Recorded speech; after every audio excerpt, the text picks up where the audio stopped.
ओमज्ञानतिमिरान्धस्य ज्ञानाञ्जनशलाकया चक्षुरुन्मिलितं येन तस्मै श्रीगुरुवे नमः। नमः ॐ विष्णुपादाय कृष्णप्रेष्ठाय भूतले श्रीमते भक्तिवेदान्त स्वामिनिति नामिने। नमस्ते सरस्वती देवे गौरवाणी प्रचारिणे निर्विशेष शून्यवादी पाश्चात्य देशतारिणे। जय श्री कृष्ण चैतन्य प्रभु नित्यानंद श्री अद्वैत गदाधर श्रीवासादि गौरभक्तवृंद। हरे कृष्णा कृष्ण कृष्ण हरे हरे, हरे राम राम राम हरे हरे। हरे कृष्ण ಎಲ್ಲಿಗೂ ಆತ್ಮೀಯ ಸ್ವಾಗತ. ಭಗವದ್ಗೀತಾ ಯಥಾರೂಪ ಅಧ್ಯಾಯ 10 ಶ್ಲೋಕ 34. ಮೃತ್ಯು ಸರ್ವ ಅರಶ್ಚಾಹಂ ಉದ್ಭವಶ್ಚ ಭವಿಷ್ಯತಾಂ ಕೀರ್ತಿ ಶ್ರೀವಾಕ್ಚ ನಾರೀಣಾಂ ಸ್ಮೃತಿ ಮೇಧಾ ಧೃತಿ ಕ್ಷಮಾ. ಅನುವಾದ: ಸರ್ವಭಕ್ಷಕನಾದ ಮೃತ್ಯುವು ನಾನೇ, ಇನ್ನು ಹುಟ್ಟಲಿರುವ ಎಲ್ಲದರ ಉತ್ಪತ್ತಿ ತತ್ವ ನಾನೇ. ಸ್ತ್ರೀಯರಲ್ಲಿ ಕೀರ್ತಿ, ಶ್ರೀ, ವಾಕ್ಕು, ಸ್ಮೃತಿ, ಮೇಧಾಶಕ್ತಿ, ದೃಢತೆ ಮತ್ತು ತಾಳ್ಮೆ ನಾನು. ಭಾವಾರ್ಥ: ಮನುಷ್ಯನು ಹುಟ್ಟಿದಾಗಿನಿಂದ ಪ್ರತಿಕ್ಷಣವು ಸಾಯುತ್ತಿರುತ್ತಾನೆ. ಹೀಗೆ ಸಾವು ಜೀವಿಯನ್ನು ಪ್ರತಿಕ್ಷಣವು ತಿನ್ನುತ್ತಿರುತ್ತದೆ. ಕಡೆಯ ಪೆಟ್ಟಿಗೆ ಸಾವು ಎಂದು ಹೆಸರು. ಕೃಷ್ಣನೇ ಆ ಸಾವು. ಮುಂದಿನ ಬೆಳವಣಿಗೆಯ ವಿಷಯ ಹೇಳುವುದೆಂದರೆ ಎಲ್ಲ ಜೀವಿಗಳಲ್ಲಿ ಮೂಲ ಬದಲಾವಣೆಗಳಾಗುತ್ತವೆ. ಅವರು ಹುಟ್ಟುತ್ತಾರೆ, ಬೆಳೆಯುತ್ತಾರೆ, ಕೆಲ ಕಾಲ ಇರುತ್ತಾರೆ, ಮಕ್ಕಳನ್ನು ಪಡೆಯುತ್ತಾರೆ, ಕಡೆಗೆ ಮಾಯವಾಗುತ್ತಾರೆ. ಇವುಗಳಲ್ಲಿ ಮೊದಲನೆಯದು ಗರ್ಭದಿಂದ ಬಿಡುಗಡೆ. ಇದು ಕೃಷ್ಣ. ಮೊದಲ ಹುಟ್ಟು ಎಲ್ಲ ಮುಂದಿನ ಚಟುವಟಿಕೆಗಳ ಪ್ರಾರಂಭ. ಇಲ್ಲಿ ಹೆಸರಿಸಿರುವ 7 ಸಿರಿಗಳು ಕೀರ್ತಿ, ಅದೃಷ್ಟ, ಸುಂದರ ಮಾತು, ಸ್ಮರಣಶಕ್ತಿ, ಬುದ್ಧಿಶಕ್ತಿ, ದೃಢತೆ ಮತ್ತು ತಾಳ್ಮೆ ಶ್ರೀ ಸಹಜ ಎಂದು ಪರಿಗಣಿಸಲಾಗುತ್ತವೆ. ಇವೆಲ್ಲ ಅಥವಾ ಇವುಗಳಲ್ಲಿ ಕೆಲವು ಸಿರಿಗಳಿರುವವನು ಮಹಾನ್ ವ್ಯಕ್ತಿಯಾಗುತ್ತಾನೆ. ವ್ಯಕ್ತಿಯು ಧರ್ಮಿಷ್ಠನೆಂದು ಪ್ರಸಿದ್ಧನಾಗಿದ್ದರೆ ಅವನು ಮಹಿಮಾನ್ವಿತನಾಗುತ್ತಾನೆ. ಸಂಸ್ಕೃತವು ಪರಿಪೂರ್ಣ ಭಾಷೆ, ಆದುದರಿಂದ ಮಹತ್ವದ್ದಾಗಿದೆ. ಅಧ್ಯಯನ ಮಾಡಿದ ನಂತರ ಮನುಷ್ಯನು ವಿಷಯವನ್ನು ಜ್ಞಾಪಿಸಿಕೊಳ್ಳಬಲ್ಲವನಾದರೆ ಅವನಿಗೆ ಒಳ್ಳೆಯ ಸ್ಮರಣಶಕ್ತಿ ಅಥವಾ ಸ್ಮೃತಿ ಉಂಟು. ಬೇರೆ ಬೇರೆ ವಿಷಯಗಳನ್ನು ಕುರಿತು ಅಧಿಕ ಸಂಖ್ಯೆಯ ಪುಸ್ತಕಗಳನ್ನು ಓದಿ ಅವುಗಳನ್ನು ಅರ್ಥ ಮಾಡಿಕೊಂಡು ಅಗತ್ಯವಾದಾಗ ಅನ್ವಯಿಸುವ ಶಕ್ತಿಯು ಬುದ್ಧಿಶಕ್ತಿ ಅಂದರೆ ಮೇಧ.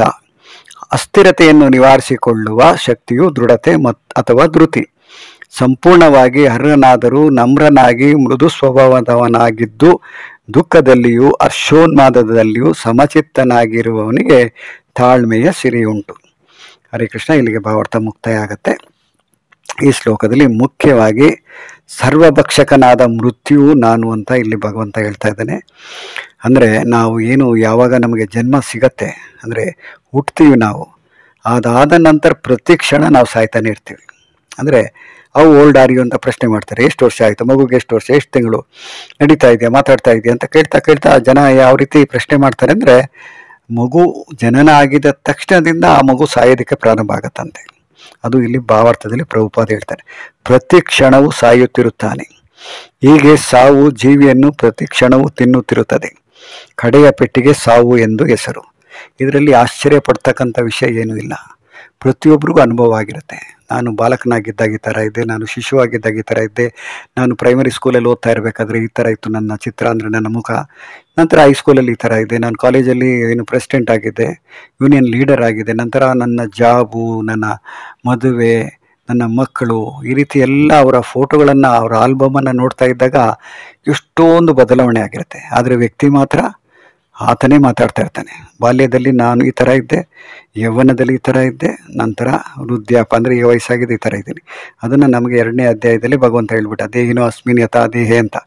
ಅಂದರೆ ದೇಹದಲ್ಲಿ ಯಾವ ರೀತಿ ಬದಲಾವಣೆ ಆಗ್ತಾ ಇರುತ್ತೆ, ನೀನು ಯಾವ ರೀತಿ ಯೌವನದಿಂದ ವೃದ್ಧಾಪಕ್ಕೆ ಹೋಗ್ತೀಯಾ ಅದನ್ನು ಎಷ್ಟು ಸೂಕ್ಷ್ಮವಾಗಿ ಮೊದಲೇ ನಮಗೆ ಪರಿಚಯ ಮಾಡಿಕೊಟ್ಬಿಟ್ಟಿದ್ದ ಭಗವಂತ. ಆದರೆ ಇಲ್ಲಿ ಹೇಳ್ತಕ್ಕಂಥದ್ದು ಮೃತ್ಯು ನಾನು ಅಂತ ಹೇಳ್ತಾ ಇದ್ದಾನೆ.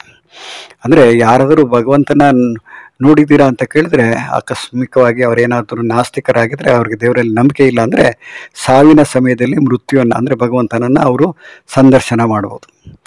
ಅದು ಎಲ್ರಿಗೂ ಹೇಳ್ತಕ್ಕಂಥ ಉತ್ತರ.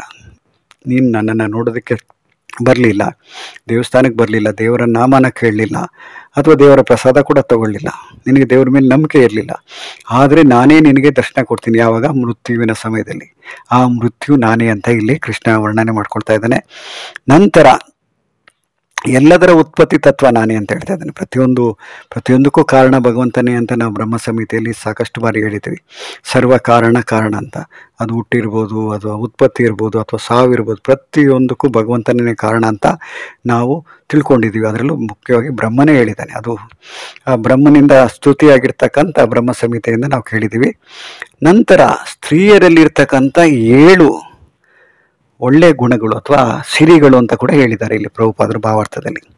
ನಮಗೆ ಮೊದಲನೇದಾಗಿ ಗರ್ಭದಿಂದ ಬಿಡುಗಡೆ ಆಗುತ್ತೆ, ಅದು ಕೂಡ ಕೃಷ್ಣ ಅಂತ ಹೇಳ್ತಾ ಇದ್ದಾರೆ. ನಂತರ ಮುಂದಿನ ಘಟ್ಟ, ಯಾವ ರೀತಿ ನಾವು ಗರ್ಭದಲ್ಲಿ ಇರ್ತೀವಿ, ಅಂದರೆ ಹುಡ್ತೀವಿ, ನಂತರ ಬೆಳಿತೀವಿ, ನಂತರ ಕೆಲವು ಕಾಲ ಇರ್ತೀವಿ, ನಂತರ ಮದುವೆ ಆದ್ಮೇಲೆ ಮಕ್ಕಳನ್ನು ಪಡಿತೀವಿ, ನಂತರ ವೃದ್ಧಾಪ್ಯ ಬರುತ್ತೆ, ನಂತರ ಮಾಯ ಆಗೋಗ್ತೀವಿ, ಅಂದರೆ ಅವರು ಸತ್ತೋದ್ರು, ಅವರು ಹೋಗ್ಬಿಟ್ರು ಅಂತ ಜನ ಹೇಳ್ತಾರೆ. ನಂತರ ಒಂದು ಫೋಟೋ ಕೂಡ ಬರುತ್ತೆ, ಫೋಟೋಕ್ಕೆ ಹೂನಾರ ಕೂಡ ಹಾಕಿರ್ತಾರೆ, ಅಥವಾ ಮಕ್ಕಳು ತಂದೆ ತಾಯಿಗಳನ್ನು ಪೂಜೆ ಕೂಡ ಮಾಡ್ತಾರೆ ಕೆಲವರು. ನಂತರ ಇದೆಲ್ಲ ನಡೀತಾ ಇರುತ್ತೆ. ಇದು ಯಾವ ರೀತಿ ಈ ಪ್ರಕ್ರಿಯೆ ಅಂದರೆ ಹುಟ್ಟಿದಾಗ ಯಾವ ರೀತಿ ಇರ್ತೀವಿ, ನಂತರ ಯಾವ ರೀತಿ ಬೆಳಿತೀವಿ, ಯಾವ ರೀತಿ ನಮಗೆ ಯೌವನ ಆಗುತ್ತೆ, ನಂತರ ಸಂಗಾತಿ ಸಿಗ್ತಾರೆ, ನಂತರ ನಮ್ಮದೇ ಆದಂಥ ಒಂದು ಸಂಸಾರ ಆಗುತ್ತೆ, ನಂತರ ವೃದ್ಧಾಪ್ಯ ಬರುತ್ತೆ, ವೃದ್ಧಾಪ್ಯ ಆದ ಮೇಲೆ ನಂತರ ಒಂದು ದಿವಸ ನಾವು ಕೂಡ ಕಾಣೆ ಆಗ್ತೀವಿ. ಅದು ಆ ಮೃತ್ಯು ನಮ್ಮನ್ನು ಹಿಂಬಾಲಿಸ್ತಾ ಇರುತ್ತೆ. ನಂತರ ಕಡೆ ಕ್ಷಣಕ್ಕೆ ಮೃತ್ಯು ಏನಪ್ಪ ಅಂದರೆ ಅದು ಭಗವಂತನ ನಾವು ದರ್ಶನ ಮಾಡೋ ಸಮಯ ಕೂಡ ಆಗುತ್ತೆ. ನಂತರ ಇಲ್ಲಿ ಮುಖ್ಯವಾಗಿ 7 ಸಿರಿಗಳನ್ನು, ಅದರಲ್ಲೂ ಸ್ತ್ರೀಯರಲ್ಲಿರ್ತಕ್ಕಂಥ 7 ಸಿರಿಗಳನ್ನು ವರ್ಣನೆ ಮಾಡಿದ್ದಾರೆ. ಅದು ಈ ರೀತಿ ಇರುತ್ತೆ: ಕೀರ್ತಿ, ಅದೃಷ್ಟ, ಸುಂದರ ಮಾತು, ಸ್ಮರಣಶಕ್ತಿ, ಬುದ್ಧಿಶಕ್ತಿ, ದೃಢತೆ ಮತ್ತು ತಾಳ್ಮೆ. ಇದಕ್ಕೆ ಸ್ತ್ರೀ ಸಹಜ ಎಂದು ಪರಿಗಣಿಸಲಾಗುತ್ತದೆ. ಆದರೆ ಇವೆಲ್ಲ ಅಥವಾ ಇವುಗಳಲ್ಲಿ ಕೆಲವು ಸಿರಿಗಳು ಇರ್ತಕ್ಕಂಥ ವ್ಯಕ್ತಿಯನ್ನ ಮಹಾನ್ ವ್ಯಕ್ತಿ ಆಗ್ತಾನೆ ಅಂತ ಕೂಡ ಹೇಳಿದ್ದಾರೆ ಪ್ರಭುಪಾದರು. ವ್ಯಕ್ತಿಯು ಧರ್ಮಿಷ್ಠನೆಂದು ಪ್ರಸಿದ್ಧನಾಗಿದ್ದರೆ ಅವನು ಮಹಿಮಾನ್ವಿತನಾಗುತ್ತಾನೆ. ಸಂಸ್ಕೃತವು ಪರಿಪೂರ್ಣ ಭಾಷೆ, ಆದುದರಿಂದ ಮಹತ್ವದ್ದಾಗಿದೆ.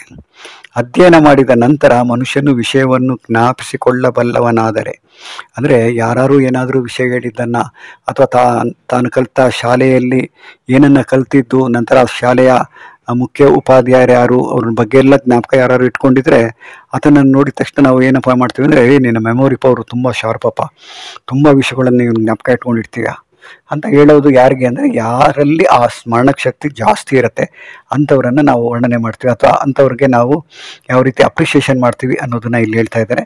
ನಂತರ ಏನು ಸ್ಮರಣ ಶಕ್ತಿ ಇರ್ಬೋದು ಅಥವಾ ಸ್ಮೃತಿ ಇರ್ಬೋದು, ನಂತರ ಬೇರೆ ಬೇರೆ ವಿಷಯಗಳನ್ನು ಕುರಿತು ಅಧಿಕ ಸಂಖ್ಯೆಯ ಪುಸ್ತಕಗಳನ್ನು ಓದಿ ಅದನ್ನೆಲ್ಲ ಮೆಮೊರೈಸ್ ಮಾಡ್ಕೊಳ್ತಕ್ಕಂಥ ವ್ಯಕ್ತಿಗೆ ಅಥವಾ ಆತನಿಗೆ ಬುದ್ಧಿಶಕ್ತಿ ಅಥವಾ ಮೇಧ ಅಂತ ಕೂಡ ನಾವು ಹೇಳ್ತೀವಿ. ನಂತರ ದೃಢತೆ. ಕೊನೆಯದಾಗಿ ನಮಗೆ ಎಲ್ಲ ರೀತಿಯಲ್ಲೂ ನಾವು ನೋಡೋದಾದರೆ ಯಾವ ರೀತಿ ನಮ್ಮ ಸ್ವಭಾವ ಇರಬೇಕು, ನಮ್ರನಾಗಿ ಮೃದು ಸ್ವಭಾವ ನಮ್ಮಲ್ಲಿದ್ದು, ದುಃಖದಲ್ಲಿಯೂ ಹರ್ಷೋನ್ಮಾದದಲ್ಲಿ, ಅಂದರೆ ದುಃಖ ಬರಲಿ ಅಥವಾ ಸುಖ ಬರಲಿ ಎರಡನ್ನು ನಾವು ಸಮಚಿತ್ತವಾಗಿ ಯಾರು ಸ್ವೀಕಾರ ಮಾಡ್ತಾರೆ ಅವರಿಗೆ ನಿಜವಾದ ತಾಳ್ಮೆ ಇರುತ್ತೆ ಅಂತ ಹೇಳ್ತಾ ಇದ್ದಾರೆ ಇಲ್ಲಿ. ಅದರಲ್ಲೂ ನಾವು 2ನೇ ಅಧ್ಯಾಯದಲ್ಲಿ ನಾವು ನೋಡಿದ್ವಿ ಸಮಚಿತ್ತ ಅಂದರೆ ಏನು. ಯಾರಿಗೆ ಸಮಚಿತ್ತತೆ ಇರುತ್ತೆ ಅಂದರೆ ಸುಖ ಬಂದಾಗ ನಾವು ಹಿಗ್ಗದೆ ಅಥವಾ ದುಃಖ ಬಂದಾಗ ನಾವು ಕುಗ್ಗದೆ ಎರಡನ್ನೂ ಸಮಾಂತರವಾಗಿ, ಯಾಕಂದರೆ ಪ್ರತಿಯೊಂದಕ್ಕೂ ಕಾರಣ ಭಗವಂತ.